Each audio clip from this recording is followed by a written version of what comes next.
Hi there, this is Dennis Velko with Out Bureau. You're listening to Out Bureau Voices, where we have conversations with LGBTQ professionals, entrepreneurs, and community leaders from around the world. And today I'm very pleased to be joined by Tom Carlucci from St. Pete, Florida. He and I have actually known each other for a couple of years because I've lived in St. Pete, and it's a very tight-knit community, so we got to know each other just a little bit.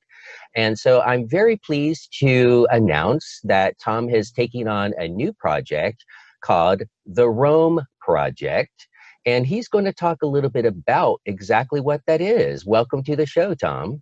Thank you. Thank you for having me. I appreciate it. Well, awesome. Well, you are what I like to call an entrepreneur on steroids.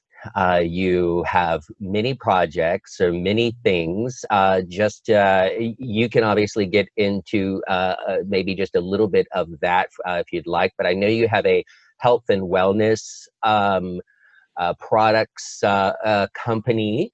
And are you and your husband also doing the St. Pete kilts? Okay. Good range. The My main business really is an ingredient supply company. And Oh, we supply plant-based nutritional ingredients to smoothie makers and health bar makers. And that was a company I started back in 2000, and it's still going. That's really what pays my bills. okay. Partner and I, my husband now, yes, we started the St. Pete Kilt Company a couple years ago, kind of more as a fun little venture to meet people and to kind of get out, and we loved it. And we always said that we would continue to do it until it stopped being fun. Well, it never stopped being fun, but my husband wound up getting Guillain-Barré last year from fighting off the regular flu. And then he started feeling much, much better, and then COVID hit. So we were like, all right, there's now no programs happening anywhere, and there's no events. So we're like, all right, we'll delay it a little bit longer.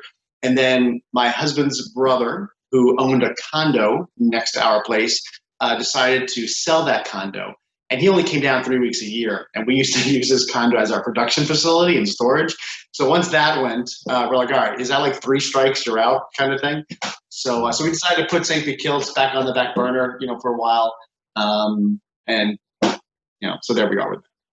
All right. Well, you had some really fun and beautiful kilts, and custom design and handmade, and it was always good seeing you guys at the events around St. Pete. Thanks. And but that is the life of an entrepreneur, right? You start some things and they become longevity, which gives you the ability to do other things. And if you're like me, you have lots of different interests, and so you end up doing a few things. And so but you got to do them while they're good for you. And if they're not right for you any longer, it's time to let them go and move on. Which brings you now moving on to the Rome project. So tell us a little bit about that. Okay, the Rome Project, and a lot of people know us from the Rome Venture, and the Rome Venture really is the membership arm of the Rome Project. But what the Rome Project is something I've been thinking about for years now, ever since my days back in Atlantic City, which is what first triggered this kind of thought and concept. Um, the Rome Project is about creating the largest by default LGBTQ resort hotel in Tampa Bay. And the reason we're choosing Tampa Bay is because this area of Florida has just so much to offer, from museums and great restaurants and entertainment and just people and acceptance. It's really an amazing place to live. And a lot of us who live here almost don't want to kind of broadcast that, because we just so like the way that it's kind of still intimate. It's St. Pete's a fairly decent sized city, but still has a very small town kind of feel. The last thing we want is for it to kind of explode and kind of get crazy. But Yeah, well, if I could interject there, I'm from Central Florida. I grew up just an hour and a half away in Lakeland, Florida, between Tampa and Orlando. And as we met in St. Pete while I was living there for a bit, one of the things that's very different about the Tampa Bay area, which you brought up, is kind of that intimate feel. Is unlike some other areas where it's one city with one highly concentrated area of, like one downtown. Really, when you look at, that area, it's Tampa, St. Pete, and Clearwater, and a bunch of other small, you know, municipalities and living communities and around that. And so it's kind of like it really is the sprawling city, but it's got three hubs, is the way I like to think about it. And there's pros and cons to that in my own personal view.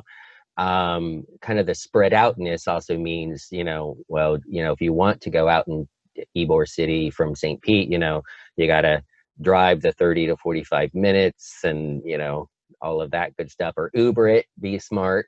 You're going out drinking or whatever. So, so the Rome Venture, which is, as you mentioned, the membership arm for the Rome Project, as being the largest now, could possibly have a nice big hub. And you're not only giving the venues for people to have, go out, go to the bars, go to entertainment in a nice compact manner, but also giving them that safe space to stay so they're not, driving while under the influence. So I also I love and appreciate that about this. Yeah, the hotel itself within the resort will have a step level setup of rooms. So if you just need a place just to kind of crash because you had too much, maybe you kind of want to get a nap first, we'll have small rooms that are really just kind of bare basic just for that kind of purpose, and then we'll scale it up to people who are staying for longer periods of time and may want something a little bit more full and encompassing. Oh, nice. So different levels, different styles of accommodations within the same facility. Exactly. Wonderful. So the Rome Project and the Rome Venture, how did that theme come to be for you? The theme of Rome itself? Yes. Rome is such a great city, and it made for a lot of fun and entertainment to do some of the design work. And there was a lot of other great cities that had a little bit of an input into the final design. And that's why it's not so much I don't want to think it's very Disney-esque at all. So it's not like a duplicate of the city. In fact, a lot of the architecture and design work that we're going to be including in the complex really just comes from the Mediterranean region altogether. It would be a shame to, with so much beauty that exists in the Mediterranean, it would kind of be a shame if we just kind of stuck to one specific small point. So there'll be other aspects that are brought in as well. Okay, so kind of give us what you're striving to go for from the guest experience, and what kind of, you mentioned the different levels of rooms for the accommodations, but what else are you all looking to encapsulate within this resort concept? The resort has a whole series and variety of venues. So while it will be fairly large in its altogether, there'll be a lot more intimate spaces that are spread out throughout the resort. So, and I always say, Rome is being designed so that you can show up on any given day, in any given mood, and there'll be some place that will match that. Place that you go for a little bit more lively activity, someplace that you can go to where there's a lot of people and you can do a lot of socializing, networking, and then there'll be other spaces that you'll be able to go to if you just want something really kind of quiet, maybe just listen to a little bit of music or read a book.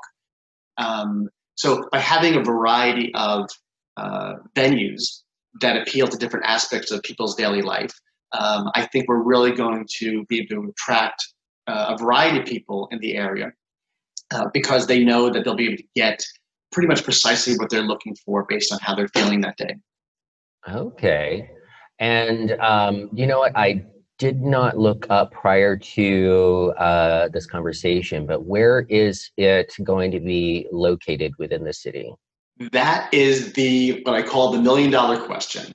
Come Out St. Pete event last weekend, and the number one question of all the people that kept coming by is where? And everybody thinks I've been just kind of keeping it a big secret, and that's really not the case.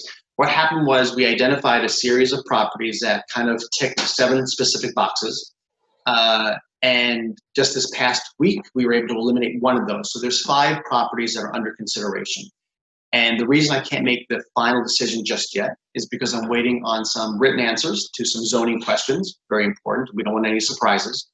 And after I get all of those and compare them, I expect to eliminate 2 of the properties, leaving just the 3 remaining ones under the consideration, and then those will go under site evaluations. The last thing we want is to find out that there's a great oak that is decaying under that beautiful pool that we're building. So I do expect to have all that information compiled and reviewed and a final decision sometime before the end of the year. And when I do that, I will be more than happy to make that announcement, because I know that there's literally so many people that are just waiting to get their memberships because they want to know exactly where it's going to be first. Because I just keep telling people it will be in the Tampa Bay area. And for some reason, that's just not good enough for a lot of people. And I can respect that. It's okay. But I am more eager, I think, to make the announcement than anybody wants to hear it. Oh, okay. So this may or may not be directly in St. Pete.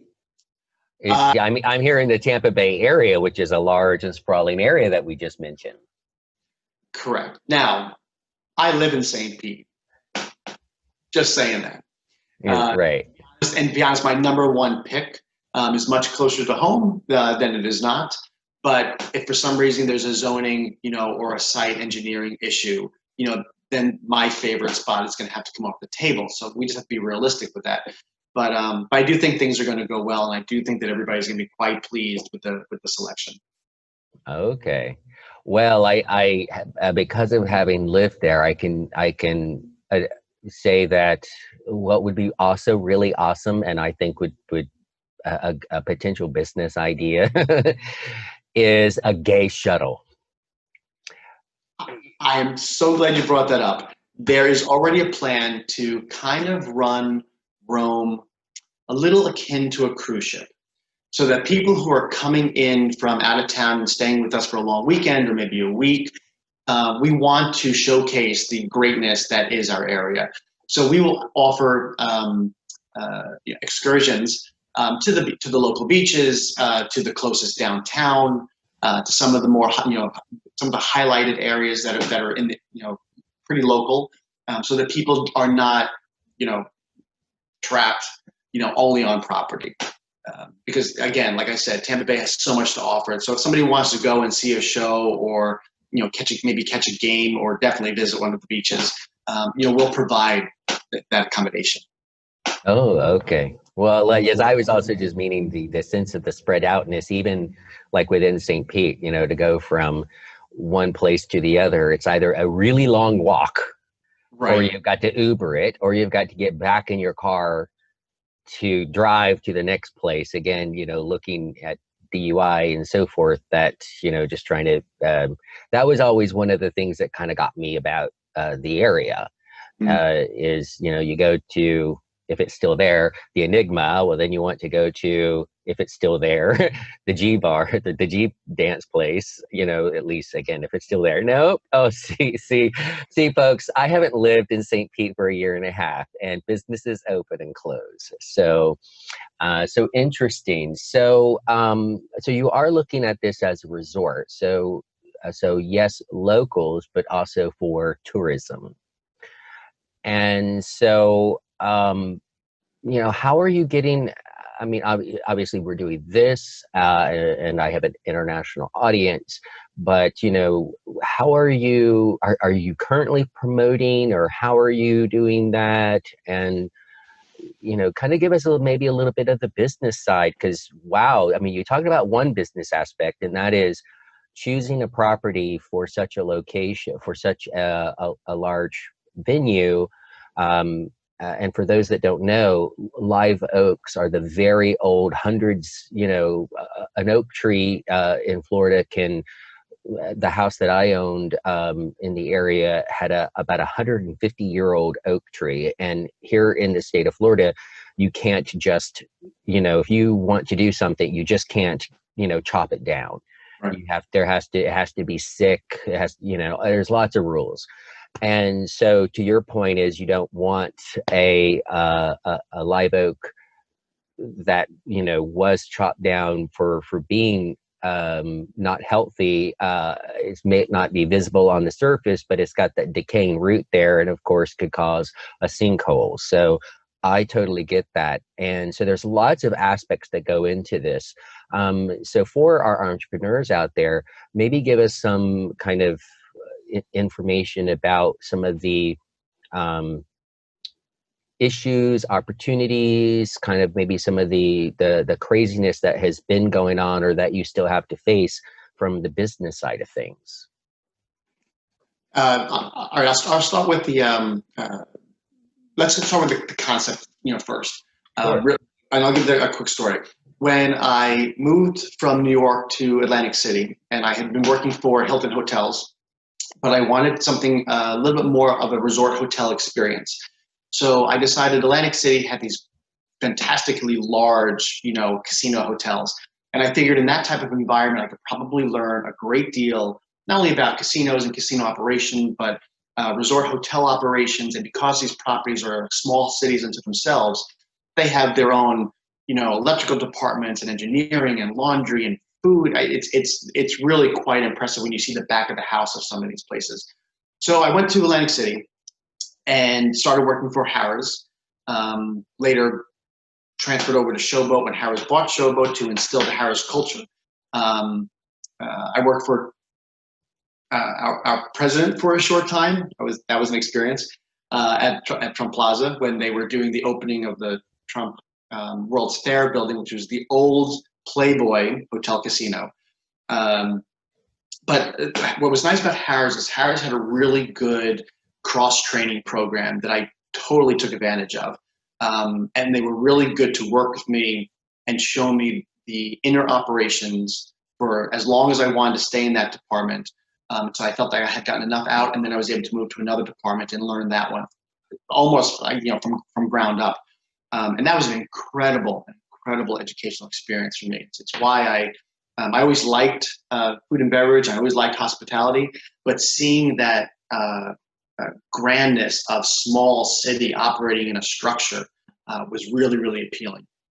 And in Atlantic City, there was I had met somebody who had said, "Oh, what are you doing later?" I said, "Not much." I go, "Meet me at the Brass Rail." So I didn't know, I had never been there. So he gave me the address. I went to the Brass Rail, it's a small little, kind of like a dive bar, but not exactly a dive bar. So I went and I hung out waiting for him to get off of work, and he came and met me. He's going, "Have you been here before?" I said, "No." He said, "Oh, let me show you around." I'm like, "Oh, I kind of see it." He's like, "No. So he took me upstairs, and there was like this huge dance club. It was closed because I think it was like on a Tuesday night or something. But there's like this huge dance club up on the second floor. Then we went out a back door onto a big wooden deck, and there was a in-ground pool or in-deck pool, off to the right. And off to the left, there was like a piano bar. And behind that, there were rooms. And downstairs, there was a cafe. I'm like, "Oh my God, this is genius, to have all these types of things into like one small location." So that's what kind of got my brain working about how I really thought this was kind of a cool concept that I could maybe one day take somewhere else. So years later, I leave Atlantic City and I come down to Florida. Best move. I love it down here. And there are gay resorts that exist, and there's other resorts that exist down here.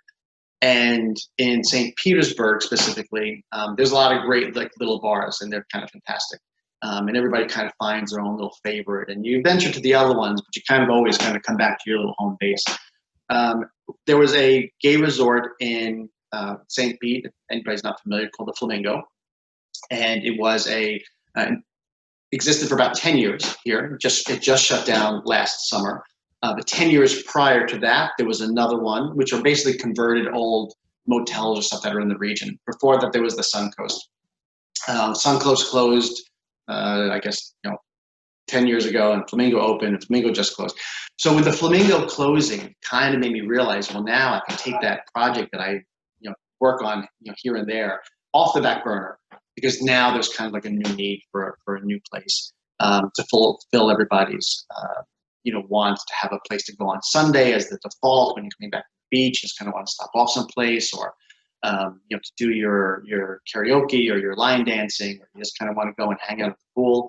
So I took the ideas from visiting other resort hotels from around the country, and I'm trying to bring the best of the best into one property here at Rome.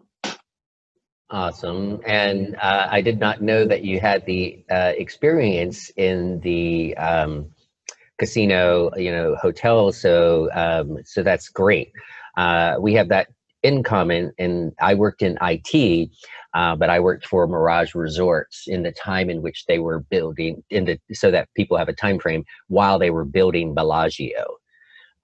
So before they merged with MGM and so forth. But that was I totally understand Mhm. what you mean. Um, uh, because I worked in the IT, while they were building Bellagio, there were temporary buildings behind the Mirage Resorts, temporary trailers that were really schwanky. And my offices were in there because I worked for corporate. I didn't work for one of the properties. I was at the corporate level.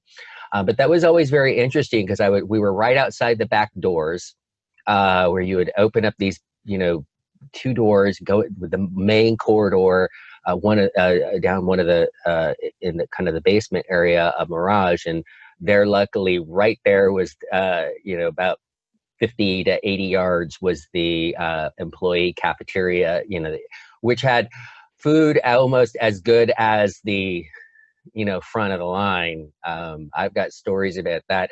I was so cheap. It wasn't I was cheap. Okay. It was that I just ended a 9-year relationship while I was there. And then I got, when you work for those resorts, you get your meals. Mhm. So being newly single, I would go into work 45 minutes early, have my breakfast, have lunch, have dinner, and sometimes I would actually have dates where I would bring guys. We would eat at the employee, cafeteria, and then we would go see a Cirque du Soleil show, and then go back to the cafeteria for dessert before going home.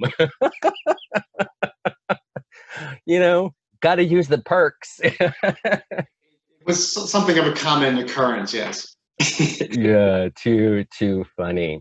But that also gave me the kind of the back, not quite to your level, obviously, but so that's just, I'm just saying, and anyone out there who works in hospitality, which, a lot of, LGBTQ community does, I think they're going to appreciate that you do have that experience. So it's not like you've been a car salesman your whole life and now you're wanting to open a resort. Right. You actually have you have professional experience in the industry. So I think that is going to be a huge plus for your project. I agree, and I have great contacts even to this day about people who specialize in those different areas. That when I need them, because I will on occasion, they will come to my rescue with answers to some of the weird problems that will probably crop up, at some point.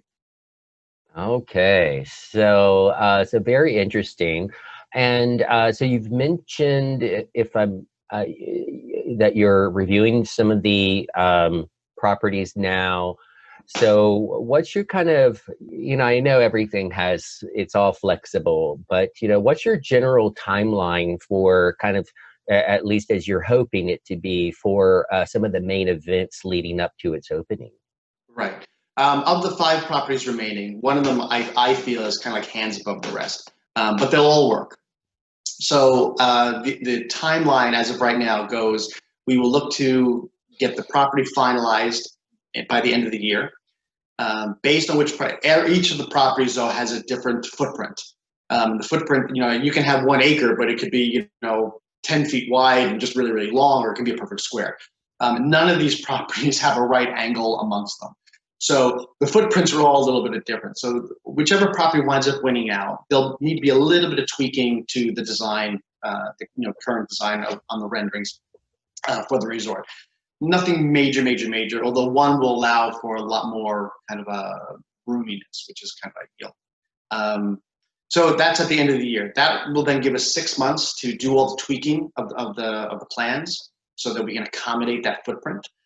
Some of those properties have structures on them, and they'll need to be removed because none of those structures work in the design plan. It's going to be easier to not try to retrofit them, just raise them and start from scratch. Uh, Gotcha. So that takes us into the middle of next year, which is when we can actually start the construction process. Because during this, we'll also be doing the site prep while the designs are being, moved around a little bit. So then we can start construction next year. We're giving ourselves a 12-month time frame. So we'll be looking at having a mid-2022 opening. Mid-2020. Okay, wonderful. Well, a marketing idea for you, and that is to find a local videographer and do a YouTube channel about this. Yeah, we've actually started a YouTube channel for like all the small little promotional videos that I've done when I answer some questions and answers, and we post them over there and we link them over to the Facebook page. Yeah, once the property is selected, the first thing I'm doing is we're having some drone aerial footage done and Okay. show people, the location and the proximity to other things, the easiest way to get there and to access, because access was one of the key 7 points in the selection process of the properties. How easy is it to get there and how easy is it going to be to get home?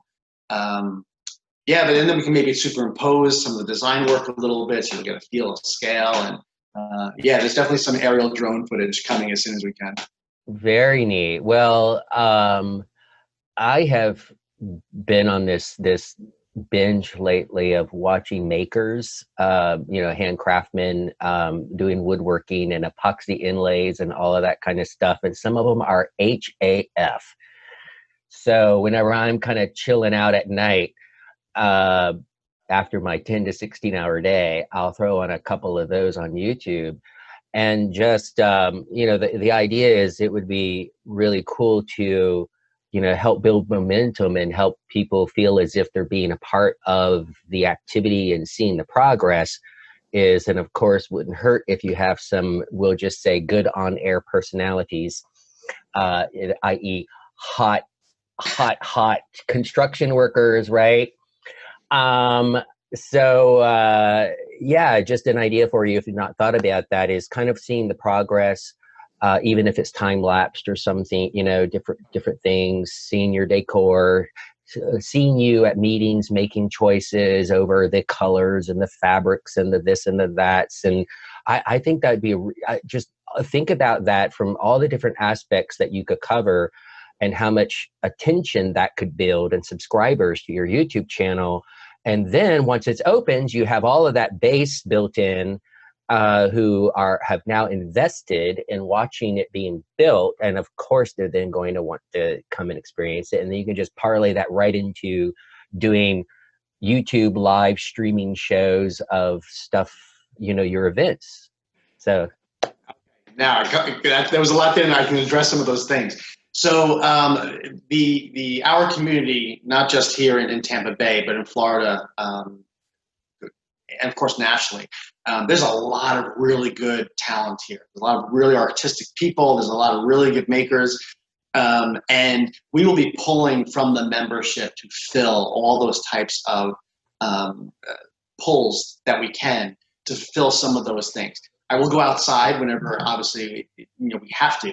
But if we can just keep pulling from within our community so that really the property winds up evolving as a very large member-driven and member-contributed property, it's going to be fantastic. We will be documenting the whole project. Great. While balancing showing as much as we can without giving things away. I want there to be a little bit of a wow and a surprise factor at the end. But as far as some of those decision-making meetings and stuff, yeah, we'll be documenting those and going through the process and trying to build a cumulative library, of video and audio and graphics and stuff, so that we can put a nice little thing together at the end. I would love to have a little room with a little scale model of the resort with screens going around it showing the different aspects of how things were created and the thinking that went in behind it. Okay. All right. Very cool. I like mine. Oh, very cool. All right. Well, today, it's all about what people can watch and so forth. And again, there's so much content out there and around it that people are interested. And and seeing something from the beginning to the end. There's this really cute couple, male and well, I think there's some guys too, but this one I've watched until they finished. This husband and wife, building their tiny house out of a shipping container kind of a thing. And well, he's yes, hot, and she's just adorable. And their personalities, I think sometimes that plays well. And then just I tune in because it's like, oh well, I saw them working on that, but it wasn't finished. Well, so in the next episode, how's that going to turn out? They're just it can build a lot of interest and make people feel connected with your project. Oh, absolutely. It's why HGTV is such a huge and successful channel. It's Yeah, people like it's one thing to see the puzzle when it's finished, but it's interesting to watch the puzzle get put together too sometimes, depending on what it is. And, yes. something for those folks that are really interested on how things wind up coming together. Absolutely. And as we had were briefly messaging each other on Facebook Messenger, you kind of gave a hint of what's maybe some of the uniforms might look like. Of course, I think hunky, scantily dressed gladiator goes well with the gay community. And there's likely to be a few of those, but we all have to remember that we all come in different shapes and sizes, and we're going to do our best. The last thing I want is for anybody to think that the property is being designed for one specific aspect of our community over another one. It really, a lot of thought has gone into trying to offer different venues and different interests and different types of entertainment to really give the true, honest feel of inclusion and acceptance. I think everybody will be welcome, at Rome, and I want people to really walk away after their not just first visit, but maybe their 20th or 40th visit, and still feel that is still there, that it's still a place for them no matter who they are. And being member only is I think a key to that. I had not so much pushback, but I had a lot of people say in the initial announcements, why are you doing member only? Why is it just not going to be open to the public like the resorts we're all familiar with? And there's a couple of reasons. The main reason really is a safety issue. By having it members only, and while there'll be multiple ways of getting out of the complex if there's fire, some kind of emergency, there's really going to be only one way of getting into the members only area. And we're going to be doing some type of a biometric scan, whether it's palm print or retina scan, because then we can really control access. And so it's not like you have to worry about a group coming from wherever, coming into our home just to cause issues and cause problems and kind of be jerks. So that whole kind of thing goes away. And by having a members only resort, we can really learn about our members. We can really cater to what we have and what they want and what their interests are. I love the idea of the database that we'll be filling. Come the member in January, we'll be sending out to all the existing members member profile questionnaires, essentially. And some of the questions will be pretty specific, and some will get a little bit intrusive. But we really kind of want to know what members are thinking, what they're wanting, what their interests really are, so that when we know that they're coming, somebody has a reservation, on the books, and we know that they're going to be there, and we really know that they are chocolate themed. It wouldn't be nice to show up and into your room and there's chocolate that's already there, or you walk up to the bar, or maybe even the reception area, and we know you're a vodka cranberry guy. There's already vodka cranberry waiting for you before you're even stepping into the door. So we really kind of want to know what members are really interested in. If we know that more interested in this type of activity, we'll have more of that activity, or we'll make that activity even grander than just having it available. And that goes back to why we're having so many different venues. We're doing two different theaters. The smaller cabaret theater for cabaret type shows, and that's probably where karaoke will be held. And then a larger theater will be able to do more traditional, shows and entertainment, plus a series of game shows that we've been creating, and the event halls where cooking demonstrations will take place, and some of the gaming competitions will occur. There's 3 lounges that exist, and they're specific in their setup, and they're specific in their appeal. One's a little bit more of our leather bar. One's a little bit more of a piano lounge, although it's 2 stories. That's Leonardo's. It's themed after Leonardo da Vinci's works. So you'll see scale models of his works hanging from the ceiling, and designs and prints and stuff up on the walls. We have 2 pools. We have the big main pool, then we have the clothing optional pool as part of the thermal spa, pool area. Again, our hotel rooms are scaled. Our restaurant and our cafe, there'll be a couple of shops that are in there. Yeah, so I'm a big Gladiator fan and Gladiator outfit fan as well. But I know that that's not everybody's cup of tea, and that's okay. We definitely want to make sure that Rome is seen, and there's a real feeling that it is truly inclusive and very accepting. So I'm very much aware that not everybody's interested in the exact same things that I am, and that's fine. But the idea of Rome, the design, a lot of thought has gone into what's going to be included. And so that was the reasoning behind having so many different venues throughout the property. So again, you show up, and depending on your mood and what you're feeling like, there's a place for you. But beyond that, there's different things for different folks. So that each of the different venues and the entertainment that goes into those venues, is always going to be geared towards who's coming around. And that's one of the reasons why in January we're doing the membership profile. And some of those questions are going to be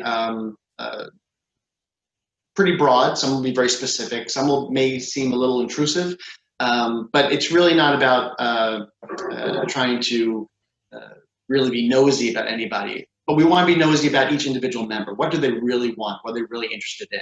And based on that feedback and that information that comes in, we'll be able to gear different types of entertainment and skew the venues and skew some of the event offerings to what it is that the membership wants. And that's kind of one of the other great things about having it member only. A lot of the venues are being designed so they can be multifunctional, so that the event hall could actually be used for the cooking demonstrations, because that's located next to the restaurant, so they can share some common elements there. Karaoke can be done in the cabaret lounge as opposed to being done in the main theater, because you want a little bit of a smaller setting. The event hall is also going to be used for our gaming competitions, even though there'll be a gaming room. When you want to have a little bit more of a broader competition, you need a bigger space. And so the placement of a lot of venues and the support, I call them support venues. They're the back of the house, areas that support what's actually, being seen from the guest perspective, are being placed in specific locations so that they can do dual function. And that's really just to make all of Rome run as efficiently as possible. One of the things that used to annoy me immensely in the casinos, and you probably have seen this, is that in the middle of the guest experience, there's a guy from facilities or a guy from one of the cleaning departments that's pushing this gigantic thing, filled with garbage, through main hallways. I'm like, why is that being visible? That kind of stuff really kind of annoys me. So we've really tried to make that type of stuff, in the not seen, by just kind of designing things with this quick access, in and out of different areas, so the guests don't have to be taken out of their relaxing, stay. Right. And and that really speaks back to your experience in those larger properties. And you were talking also about having that database and the security of maybe biometric recognition for your guest, and the safety that will also have.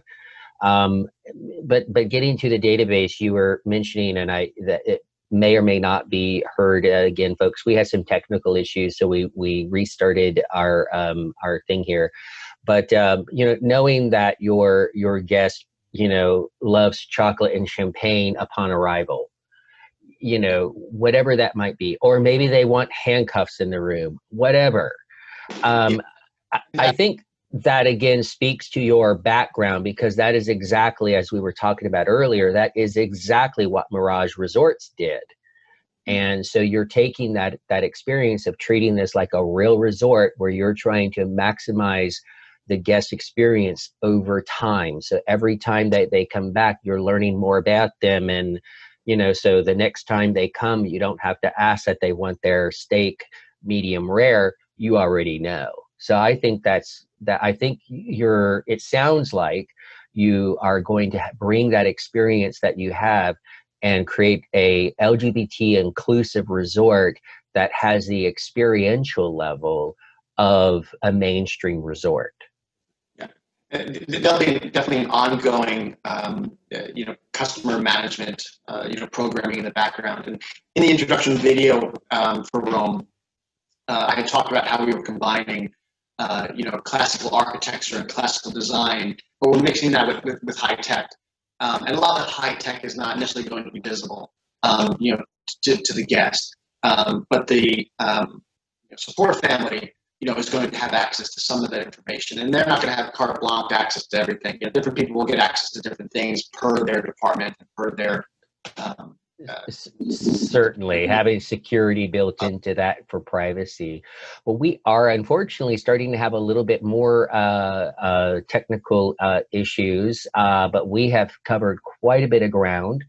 And what I will offer to you, Tom, is an open invitation to come back at any time. If you'd like to, say, every 6 months or so, give us an update. Would love to have you back. So we will have links to the Rome Venture in the show notes, and also you can find Tom directly on outbureau.com. That is outburo.com. Would love to have you join us there, and also as not only not only check out the Rome Ventures pages. We'll try to always have Tom and his team keep folks up to date right on the outbureau.com website as well, where you can get involved. Well, Tom, it was such a pleasure reconnecting with you. It's been almost a year and a half since we've seen each other in person, so it was great to catch up and learn about your new venture. Thank you so much, Dennis. I really, really appreciate it. And anybody who has questions or comments or just throw some ideas at me, feel free to contact me directly. You can get me at tom@theromeventure.com. Find me on Facebook or Instagram or through the YouTube channel. And I try to get back to people as very quickly as possible, and that's usually within the same business day. Awesome. Well, super. Well, we'll make sure we have those contacts on your outbureau.com profile. Well, thank you so much, everyone, for tuning in to this episode of Outbureau Voices with Tom Carlucci, located in the Tampa Bay area, who is bringing the LGBT community a high-class, high-style, high-functional, inclusive entertainment and resort venue. Awesome. All righty, this is Dennis Velko with Outbureau. You have been listening to Outbureau Voices, where we bring you interesting, lively, and entertaining and informative conversations with LGBTQ entrepreneurs, professionals, and community leaders. If you've made it this far into this episode, thank you so much. And while you're here, be sure to smash that subscribe button down below, and also click the bell to ensure that you are notified when new episodes come about. Now, maybe you would like to listen on the go. Therefore, we are on 14 podcasting apps. You can also check those out on the episode pages. You can find Outbureau on Apple, Stitcher, Spotify. Oh, Alexa, you could actually ask her to play us as well. Google, and about 10 others. When you're there, be sure to hit that follow button so that new podcast get into your playlist, so you can listen to us on the go while working out, at the beach, or even just vacuuming your house. Thank you so much for tuning in. This is Dennis Velko. Bye-bye.